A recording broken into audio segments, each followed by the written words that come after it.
Hey, this is Frank Vento. I ran across this home improvement list the other day and set it aside and wanted to just go over it quickly.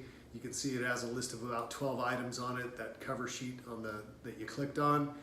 And the first one on this list is garage door. A lot of people don't think about garage doors, but it is about 50% of the front of your house on your average size home, single story place. So it has a big visual appeal to somebody driving by or looking through photos online.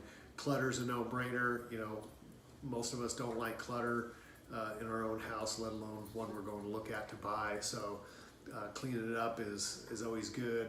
Kitchens and baths, those can be cleaned up with some minor changes sometimes in the kitchen, just getting all the appliances to match color. You know, something dies, you replace it with, you know, stainless steel, and the rest of the stuff's black, and getting it all coordinated can make that change that just is visually appealing to the buyers out there looking at your home. Bathrooms, a lot of times just vanity and a light fixture can spruce a bathroom up.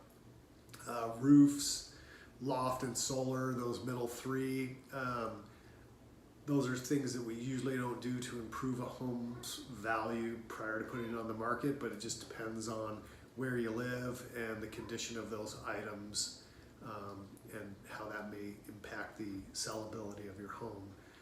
Paint, of course, interior and exterior is always a great thing to do. Exterior cleanup, sometimes that's just replacing, you know, the light fixtures on the exterior of the house that are, you know, peeled paint and rusty and corroded and just don't look good. And for, you know, 50 bucks a fixture, you can replace those and it looks nice and fresh. You know, cleaning up all that clutter along the side of the house and between the fence and the house. You know, garden tools, leftover supplies that are sitting there.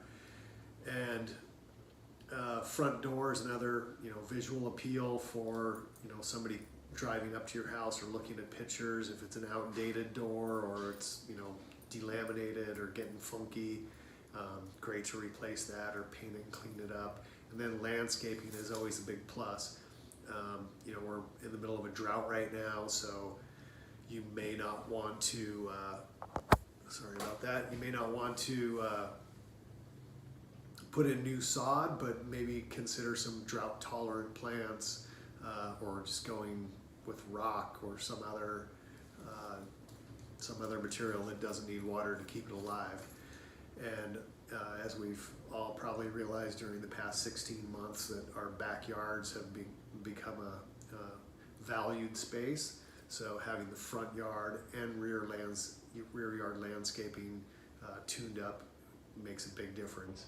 So before you run out and do all this stuff to your house, before you're ready to call your realtor and put it on the market, call your realtor first to make sure what you're doing and the materials you're using are going to be appealing to the buyers that are in your particular market. So if you have any questions for San Mateo County, the Coastside, or in the Peninsula, give me a call at 650-888-9900, and I'd be more than happy to come and take a look at your house and help you build that punch list out to get your house ready to put on the market. Frank Vento at Intero Real Estate. Thanks for watching.